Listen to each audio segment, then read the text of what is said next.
CIST. Un terrible drame qui s'est déroulé le vendredi 10 février. Alors qu'il se trouvait au volant de sa voiture, en Seine-et-Marne, Pierre Palmade s'est déporté sur la voie de gauche, percutant de plein fouet un autre véhicule.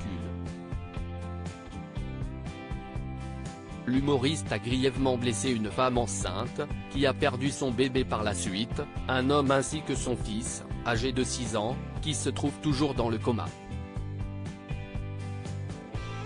Une enquête pour homicide et blessure involontaire par conducteur ayant entraîné une incapacité totale de travail supérieure à 3 mois a été ouverte.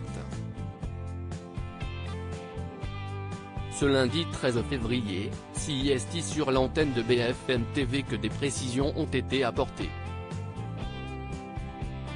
On a tous les éléments qui nous permettent de remonter vers ces deux personnes, on a beaucoup d'éléments de preuve, a d'abord expliqué Camille Chaise, Laporte, parole ministère de l'Intérieur. L'enquête prend du temps mais je ne vous dirai pas si les deux hommes ont été identifiés parce que ce sont des éléments judiciaires et je ne peux pas vous le dire, a-t-elle poursuivi avant d'ajouter qu'elle ne peut pas en dévoiler davantage. Si 3 jours paraissent longs, il faut laisser le temps aux policiers de bien faire leur travail, a-t-elle déclaré, indiquant qu'elle ne savait pas si les individus allaient être arrêtés. L'enquête concernant cet accident suit son cours et il a été révélé que Pierre Palmade était sous l'emprise de cocaïne et de médicaments de substitution au moment de l'accident. Il y a également des témoins qui ont affirmé avoir vu deux jeunes hommes prendre la fuite, avant l'arrivée des secours. Âgés d'une vingtaine d'années, il s'agirait en réalité d'anciens escortes, comme l'a indiqué Le Parisien.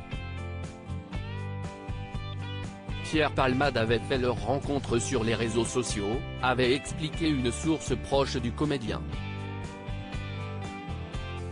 Selon ses propos, il aurait noué avec eux des relations régulières basées sur la fête et ces derniers loguaient chez Pierre Palmade depuis jeudi. Ils sont activement recherchés par les policiers et sont susceptibles d'être poursuivis pour non-assistance à personne en danger. Un témoin avait également précisé avoir vu l'humoriste en compagnie de deux jeunes quelques heures avant le drame. Tous consommaient des stupéfiants. Le téléphone de l'humoriste a pu être saisi par les enquêteurs mais celui-ci va-t-il apporter les réponses aux nombreuses questions? Il y a un couple, qui disposait d'une caméra embarquée, qui a pu fournir les images aux policiers. François Rollin, il a essayé de se soigner. Des précisions concernant ce terrible drame ont été apportées ce lundi 13 février. François Rollin, le metteur en scène de l'humoriste, a évoqué l'addiction de Pierre Palmade.